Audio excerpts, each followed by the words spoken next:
Right now, as you hear these words, you are moving inevitably toward an eternal threshold most people are completely unprepared for. Joseph Smith left a definitive map of this transition, consisting of 7 major milestones that stretch a century and beyond after you leave this world. Pay close attention to the 5th milestone, because it is entirely misunderstood and almost never preached from any pulpit. Let us unlock the first step, which begins the very moment you draw your final mortal breath. Most people assume that death is a sudden plunge into an unrecognizable, alien void, but the revelations restored through the prophet Joseph Smith paint a radically different picture. In the King Follett Discourse and throughout his early teachings, Joseph revealed that spirit is not an immaterial phantom. Rather, all spirit is matter, but it is more fine and pure, and can only be discerned by purer eyes. This is found in the Doctrine and Covenants, section 131, verse 7. When you pass through that veil, your first milestone is the profound realization of your continued, uninterrupted consciousness. Consider the journey of a man named Arthur, an 84-year-old retired watchmaker who lived in a quiet coastal cottage. For years, Arthur had suffered from a failing heart and severe arthritis that made even winding his clocks a painful chore. One quiet autumn afternoon, as the waves crashed gently outside his window and his grandfather clock ticked its familiar rhythm, Arthur's eyes closed for the last time. But instead of darkness, Arthur immediately experienced a sudden, magnificent release of tension. He stood up from his armchair with a lightness he had not felt since his 20s. When he turned around, he saw his mortal frame resting peacefully in the chair. He realized with absolute clarity that he was still entirely himself, yet completely free from pain. His mind was sharp, his senses were heightened, and the air around him felt charged with a warm, living light. This is the first glorious reality of your eternal progression. How does this affect you today? First, you must consciously refuse to fear the physical transition of death, knowing it is as natural as stepping from one room into another. Second, you must cherish and cultivate the quiet, refined moments of spiritual awareness in your daily life right now, as they are a direct preparation for the refined spiritual atmosphere of your next existence. Third, live every day with the comforting expectation of continuous life, understanding that your consciousness will never experience a single moment of extinction. Now, as Arthur stood in his room, marveling at his vibrant new state, he began to experience the second milestone of his post-mortal journey, which is the immediate gathering and glorious reunion of personal identity and relationships. Joseph Smith famously taught in the Doctrine and Covenants, section 130, verse 2, that the same sociality which exists among us here will exist among us there, only it will be coupled with eternal glory, which glory we do not now enjoy. This means that your relationships, your family bonds, and your deep friendships are not temporary mortal arrangements, but are designed to be eternal realities. Arthur did not find himself wandering alone in a cold, misty landscape. Instead, the walls of his familiar cottage seemed to gently dissolve into a vast, sun-drenched valley of exquisite beauty. Walking toward him down a path of pure light was a figure he recognized instantly. It was his older brother, Lawrence, who had passed away decades earlier in a tragic accident. Lawrence's face was glowing with health, yet his eyes held the exact same warmth, humor, and love that Arthur had missed for 40 years. As they embraced, Arthur felt a profound sense of safety and belonging. He realized that every memory, every shared joke, and every ounce of familial love had been perfectly preserved across the chasm of time. This is the second milestone, where you are welcomed home by those who know you best and love you most. How does this affect you today? First, you must invest deeply and selflessly in your family relationships and friendships right now, recognizing them as your only true eternal assets. Second, you must forgive quickly and resolve conflicts today, clearing away any emotional debris that could clutter the path to your future reunions. Third, view every person you encounter as an eternal companion in training, worthy of respect and deep connection. But here is where the journey deepens even further. As Arthur walked side by side with Lawrence, he began to experience the third milestone of eternal progression, which is the magnificent awakening of the dormant memory and the expansion of the human intellect. In the Doctrine and Covenants, section 76, verse 94, we read that those who inherit the celestial glory shall see as they are seen and know as they are known, becoming equal in power, might, and dominion. In mortality, our physical brains act as a filter, limiting our access to the vast storehouse of our premortal memories and shielding us from the overwhelming complexity of the universe. In this third milestone, that filter is permanently removed. Arthur began to look back at the timeline of his mortal life and noticed something incredibly important. He saw his deepest mortal trials, such as the painful loss of his business during an economic downturn, not as random tragedies, but as beautifully orchestrated opportunities that had shaped his patience, resilience, and compassion. Every unanswered prayer, every moment of loneliness, and every tear he had shed suddenly made perfect, glorious sense. He understood how the hand of God had been guiding him through the dark corridors of his mortal probation. Now, as we contemplate this miraculous awakening of the soul's memory and intellect, take a brief moment to subscribe to this channel and share your thoughts in the comments below, joining our community of seekers who look forward to discovering these magnificent, sacred truths together. This small act of connection helps share this message of hope with so many weary souls who are searching for comfort today. Did you see how Arthur's perspective completely transformed? How does this affect you today?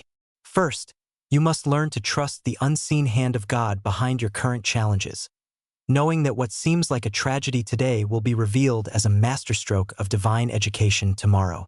Second, you should keep a spiritual journal to document your insights and lessons now, active preparation for the grand memory awakening that awaits you. Third, view your current hardships as raw material for your future wisdom, rather than as punishments or random accidents. This leads us directly to the fourth milestone of your postmortal progression, which is your active enlistment in the grand, dynamic ministry of the spirit world. Many people mistakenly believe that the afterlife is a state of passive rest, where souls sit on clouds in eternal, inactive contemplation.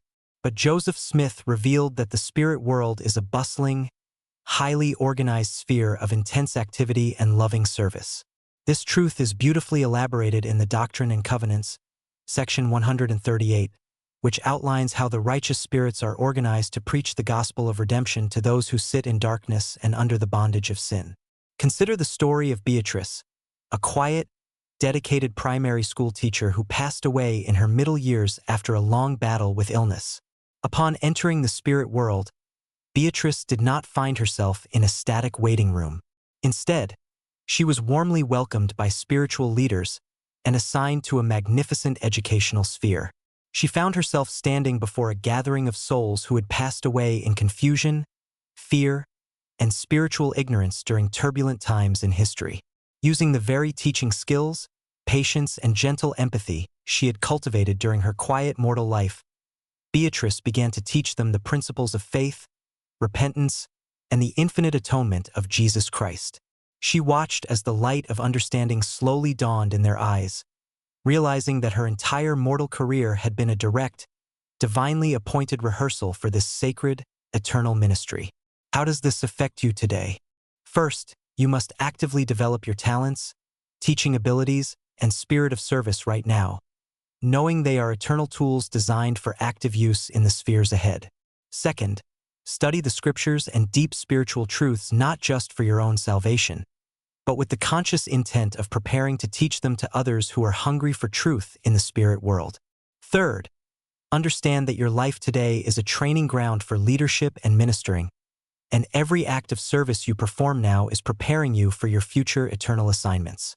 Now we arrive at the fifth milestone, the profound truth that is almost never preached from any pulpit, yet it represents the most critical transition of your postmortal existence. What does your life look like exactly 100 years after you die? Most religious traditions leave this completely blank, assuming you are simply in a state of suspended animation until the final judgment. But Joseph Smith's revelations show that at the 100-year threshold, your spirit undergoes a massive acceleration of state, completely transcending the immediate gravity of your mortal era. In the Doctrine and Covenants, section 76, verse 111, the Lord declares that every soul shall receive a recompense according to their own work, preparing for the fullness of times. By the time a century has passed, your mortal life has faded into the history books. Your grandchildren have grown old. The world you once knew has radically changed, and you are no longer defined by your 20th or 21st century identity. Arthur, now 100 years beyond his mortal passing, stood on a magnificent ridge of pure, crystalline light in the spirit world. He looked back at the earth, seeing his mortal watchmaking shop long gone, replaced by modern buildings he did not recognize. But he felt no sadness, only a vast, cosmic perspective. He had spent the last century serving, learning, and aligning his spirit completely with the laws of celestial light. At this milestone, Arthur's spirit began to experience a preliminary quickening, a literal physical resonance with the specific degree of glory he had chosen to live by. He was no longer just a visitor in the spirit world. He had become a steward of light, practicing the very laws of eternal organization and creation under the direction of exalted beings.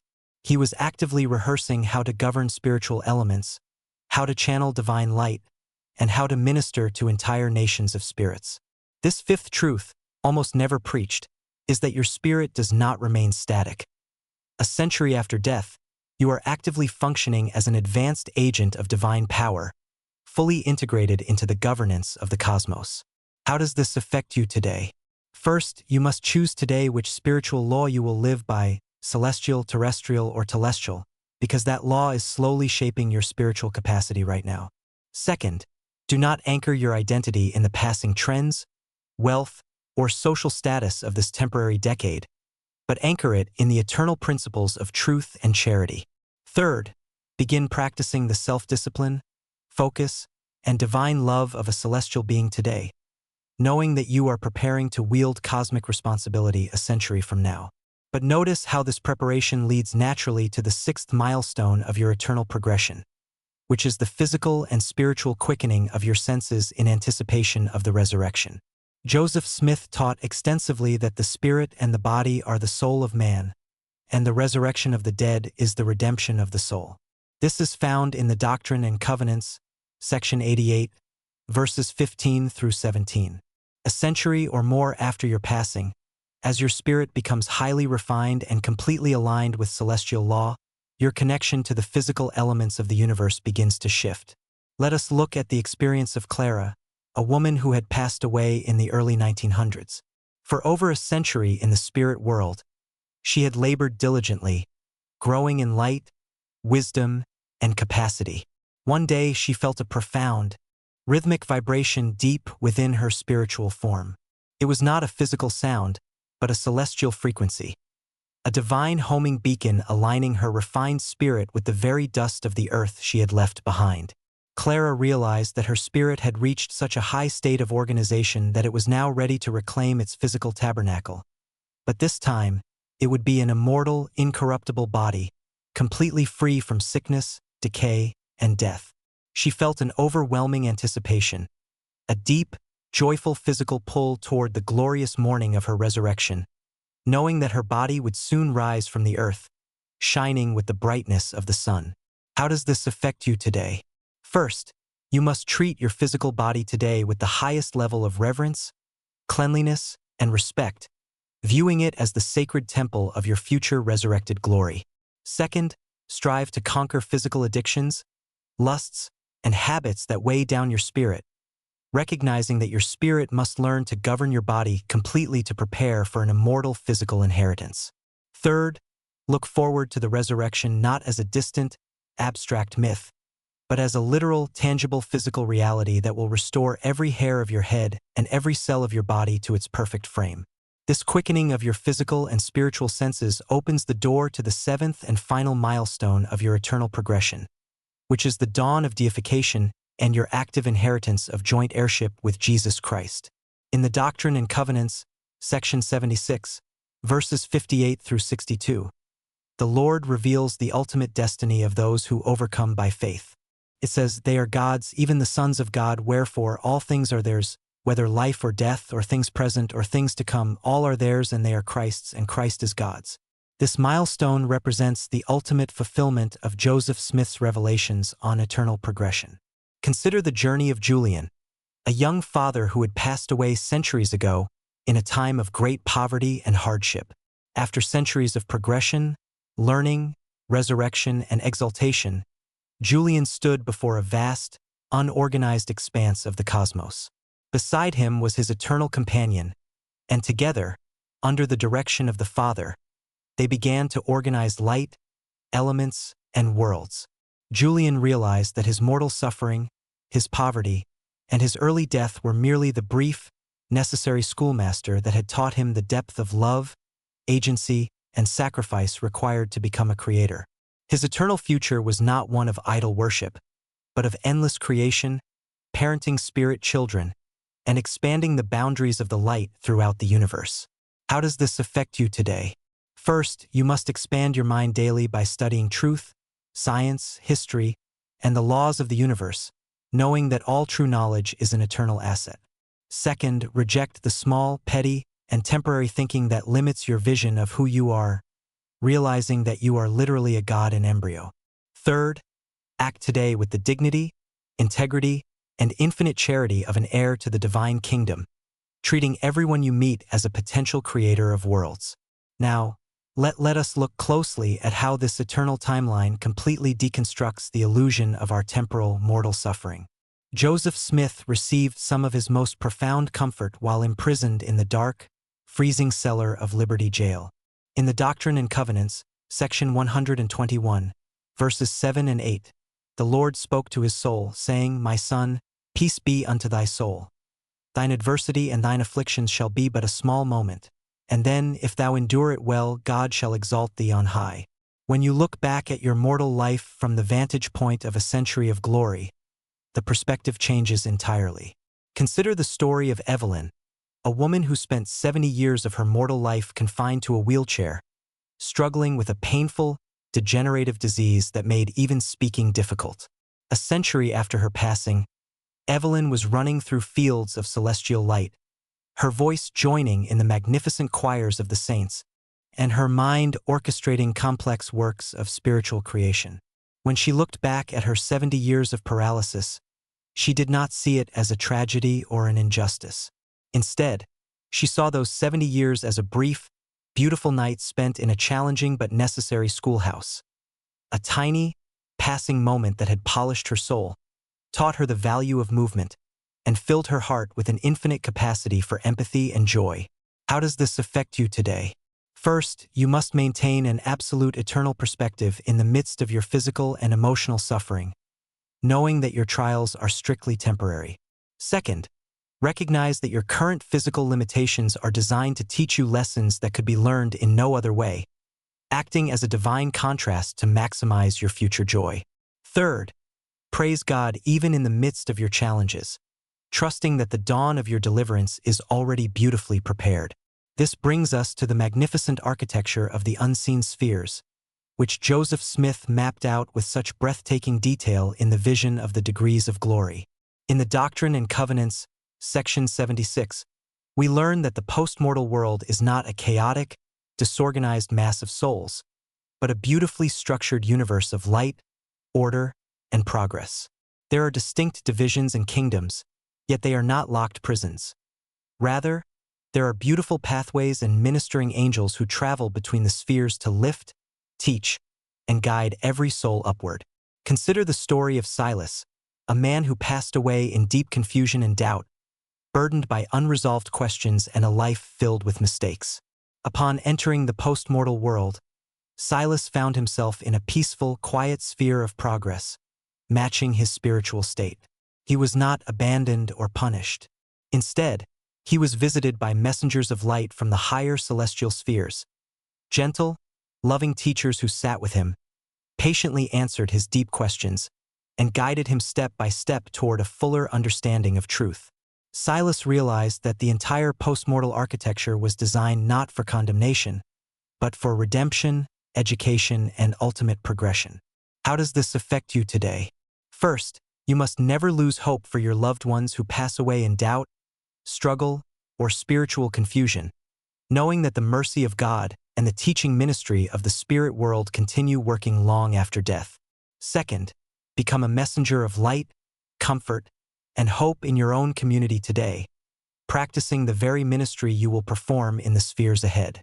Third, align your life right now with the highest laws of love, truth, and service, ensuring that you prepare your spirit to inhabit the highest, most glorious kingdoms of light. Let us now reflect deeply upon the complete, magnificent journey we have uncovered today. We have walked through the 7 distinct milestones of your eternal progression.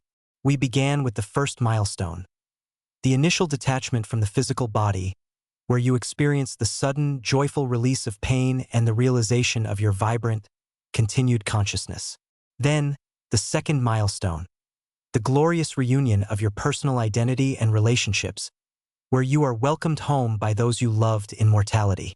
This is followed by the third milestone, the magnificent awakening of your dormant memory and the expansion of your intellect, where the divine purpose behind every mortal trial is made perfectly clear. We then moved to the fourth milestone, your active enlistment in the grand, dynamic ministry of teaching and redeeming souls in the spirit world. From there, we uncovered the fifth milestone, the truth almost never preached, the 100-year threshold, where your spirit completely transcends mortal history and begins actively practicing the laws of celestial creation and governance. We explored the sixth milestone, the physical and spiritual quickening of your senses as you prepare for the glorious morning of your resurrection. Finally, we witnessed the seventh milestone, the dawn of your deification and joint heirship with Christ, where you step into your ultimate destiny as a creator of worlds. In the magnificent words of Joseph Smith's vision in the Doctrine and Covenants, section 76, verses 70 and 96, these are they whose bodies are celestial, whose glory is that of the sun, even the glory of God, the highest of all, and the glory of the celestial is one, even as the glory of the sun is one. I have seen this truth play out in the lives of those I've spoken with, and I believe it is playing out in yours too. Your testimony of these thin moments may be the very light that another weary soul needs to see today. Please share your thoughts and feelings about the fifth truth in the comments below. Share this powerful message of hope with someone who is currently grieving the loss of a loved one. And subscribe to our channel to join us as we continue to uncover these magnificent, sacred, and eternal realities together. Walk forward today with your head held high, knowing that you are an eternal being, designed for a future of infinite light, glory, and progress.